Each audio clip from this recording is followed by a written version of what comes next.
I want to show you guys a few things to help you on your way. You'll notice on this far left-hand side within your workspace, there are these widgets, one of which is your account information. You can have watch list, you can have calculator. Down here at the bottom, the plus will give you a list of the various widgets you can add. For the sake of this discussion, we're going to talk about watch lists.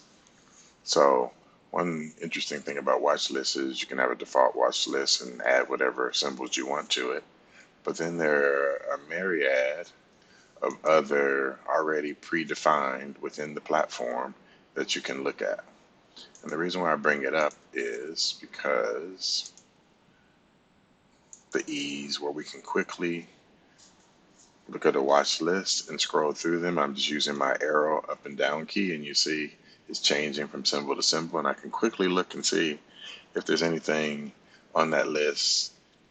Buy, sell. You notice this is a sell signal, that was a buy signal, etc., buy, etc. I can quickly look and see if there's anything that I might be interested in. But if I only have the list that I've made over time, then I have a limited amount. So if I go in here and look, so these are lists that I made, default, high value, indexes, etc. Those are my personal lists. But then if you look under public, it's alphabetical. You can look at all sorts of different lists that have already been made for you. For example, all ETFs. So it gives you a list of all ETFs, and you can scroll through them and see if anything is interesting to you to find opportunity if you want to do that.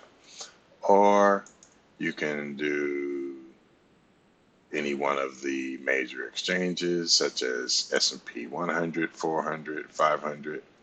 You can look at sectors. Just click on the first one in the list and then just use your arrow down or up to scroll through it very quickly. You can see how your charts change, and you should be able to, as you get used to seeing these charts, be able to see things that get your attention. Like, for example, this one right here.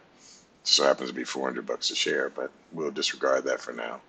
It had a recent crossover. Let's make this a little bigger so you can see it. There was a recent crossover. It happened April 15th, indicating it was about to, there was going to be this upward trend. Now you notice it crossed down when everything went below the 100, and then it just kind of went sideways, hit this crossover point, had that first day, second, and shot up like a little bit of a rocket there. Now, does it always happen like that after a crossover? No. Catching them early is good. That means you just have more room for profit. Catching them in those states where they've been up a while, it just means some of the profit potential that you may have had before the crossover has already, happened historically. It's not a bad or a good thing. But anyway, the purpose of this video was really just to say, how do you use your linked watch list, quickly scroll through some stocks, etc., without having to look at certain dollar amounts, all these other things that people spend a lot of time doing, making all kinds of scans and what have you. You can just quickly scroll with your 3 core charts on there, through there, and see if anything catches your attention, set up some alerts, whatever, and then come back to it later. If you're spending hours doing this stuff, you're wasting time. I wouldn't spend any more time on any one chart than 3 to 5 minutes. And if I have to take that long, that means because there's something really got my attention. But as you notice, as I'm scanning, I'm doing seconds, right? I'm just doing the eyeball view. Anything catch my eye? Anything catch my eye? Am I interested in looking at it?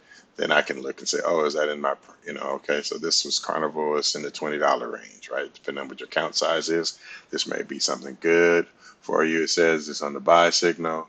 You look at it, the price currently is trading below the midpoint on the Keltner.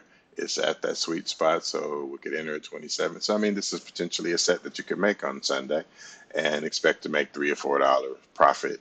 Or you can use this as a high value hold over time and, get to whatever its previous highs may have been. Anyway, but scrolling through the watch list, click on the symbol and just scrolling through is good value. And like I said, you can go and you can look at many lists, right? So there's S&P, there's the NASDAQ. You can look at the list of futures. If you want to get into futures, you can look at certain options, all kinds of different things. You can look at the biggest losers, the biggest gainers. You can look at the top 10. All these different things are immediately accessible. You don't have to create them yourself. They're already set up by simply just adding the watch list widget to your workspace. And by having your watch list widget linked to your three core charts, you can quickly have a view of anything that may be potential that you're interested in trading in. So that's just a little something to go along so you can play around with your speculation. Happy trading.